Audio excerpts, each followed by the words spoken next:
These powers you see that come here lecturing people on democracy, human rights, and they are doing it with one arm, and the other, they are just taking away everything that people own. But all these things come to pass in one form or another. Even those who have been given the gift of messing us up, one day they will not live long enough to see the gains from exploiting people or doing unjust things. Don't mind about these powers that think they own the world and heaven and everything else. Watching what's been going on with the way African leaders have been approaching bad deals that are getting on their table. I mean, Zimbabwe, Zambia, as well as Ghana, saying no to mineral deals because it was about extraction in return for healthcare programs and so forth. And frankly, I'm sure a lot of you in the room know that you've been very vocal about the kind of bullying tactics, the coercive tactics that have been used by the West, specifically the US. And at this point in time, we know that Africa is still being viewed as a place where people can extract, but African leaders are saying no. Also threats about sanctions consistently, not only against African nations, but other countries. Rwanda yourselves are dealing with US sanctions since March this year with the issue regarding the DRC. Take me through how you're dealing with this new geopolitical tension where there's a belief that might is right and the big can control, everyone else.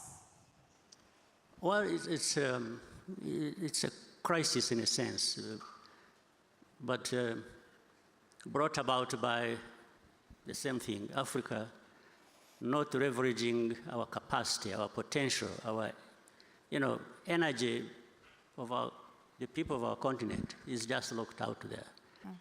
And it's a situation where the powers that be are holding a whip in their hands. They're using a stick to beat up whoever they want to beat up in order to, they are no longer even hiding it. It's just in the open. It's like in the situation you're talking about, we have in the region of Congo and the other crises that also, in a way, involve Rwanda and other countries in our region. Yeah, sanctions, one has, first of all, are they justified? And it is not just in this case of Rwanda, but in other cases. Sometimes sanctions are just applied in a case of the one who provides less than the other. Yes, so it goes in the favor of the highest bidder.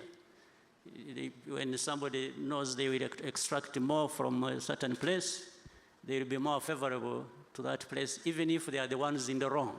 Do you believe that all roads lead to mineral deals? Is that what you're saying? I mean, it is in the open. I don't have to say much. And in some cases, it operates like in the very old days. There is a lot of cynicism in this. In the old days, the kings and so on and so forth used to give their in-laws, their children, powers to say, go and control something somewhere.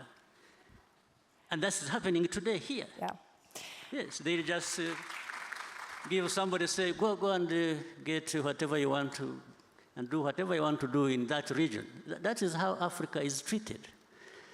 So these powers you see that come here lecturing people on democracy, human rights, and they are doing it with one arm, and the other, they are just taking away everything that people own.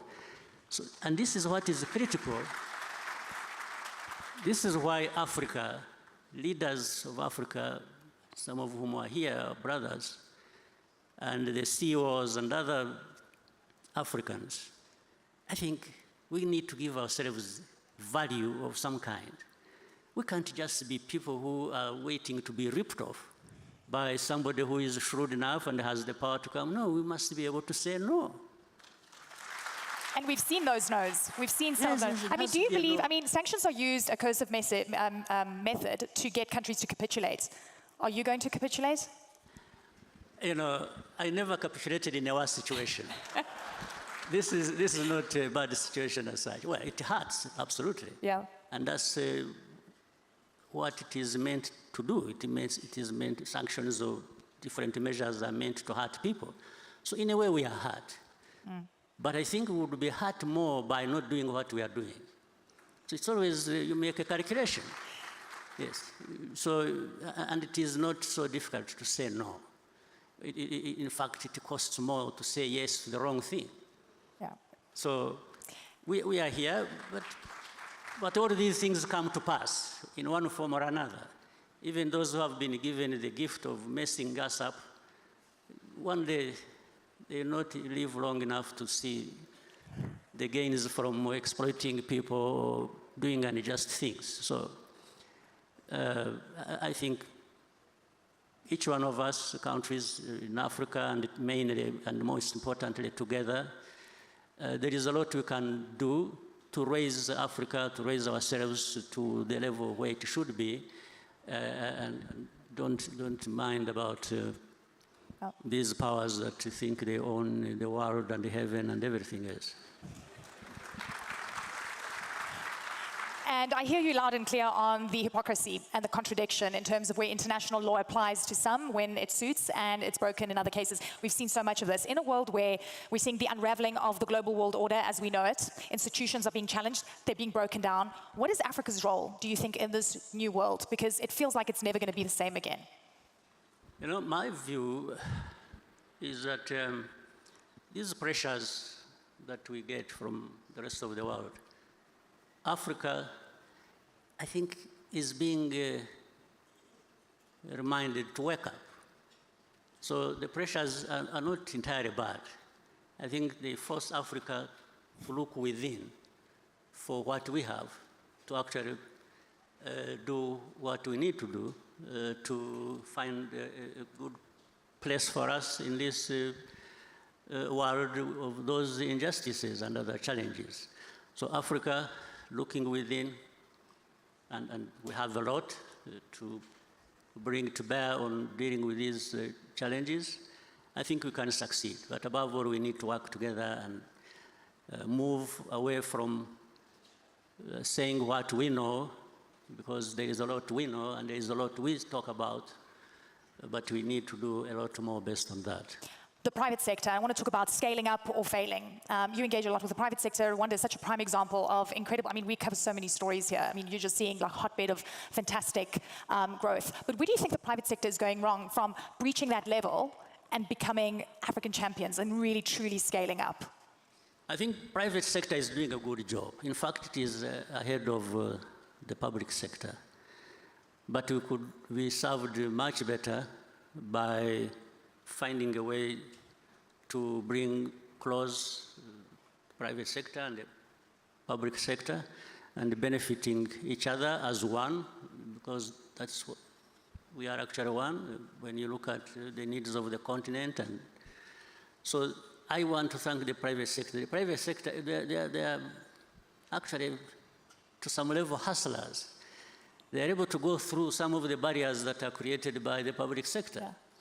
But if those barriers were not there, the private sector would be far ahead of where they are, and along with that, the continent also would be ahead of where we are. So my call to all of us is for really coming together, the private sector, the ways of how they could conduct business, I think, have been very elaborately put by Amir in the presentation you had with him earlier. And those of us in the public sector need to fine-tune our responsibilities towards allowing the private sector to be the engine that they are and should be, and all of us would benefit. I think His Excellency just gave all of you a compliment. He called you hustlers. He says you're doing things better than the pipe. Yes, give yourselves a round of applause. Mr. President, you're so, so encouraging always. I've got one other question, and I want to talk about, when I wake up in the morning and I have to check, can you believe social media to get an understanding of what leaders are thinking? And a lot of the time, it lacks decorum. It's shocking. You guys know who I'm talking about, right? Yeah, I don't have to say it. What do you think of the way global leaders, the strongest leaders on this planet, are speaking right now? I'm sure do you wake up and check what people are saying, on social media? Do you get shocked? What shocked you the most? There's a lot. I have become immunized Okay. to shocks. So, but social media is very interesting. It brings equality in some sense of presentation of ideas and feelings, and it has really, media has been democratized. I think it is important. Everyone can express themselves and they will be heard.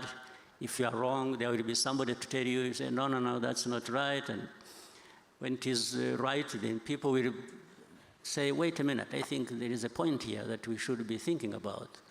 So it has been so open that we have gone beyond having this narrow sense of being guided into things without sometimes thinking, or we are conditioned to believing even what is not right just because it has been said by somebody in the media. So it has sort of opened up space for everybody.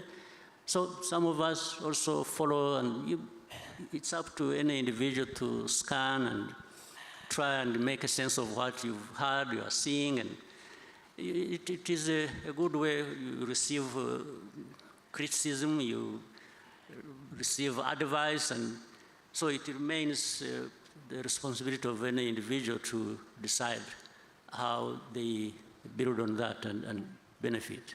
You didn't answer my question about the shock factor. Are you shocked by some of the things you see? I'm not, I said I've been immunized. Immunized, okay. I'm not shocked about it.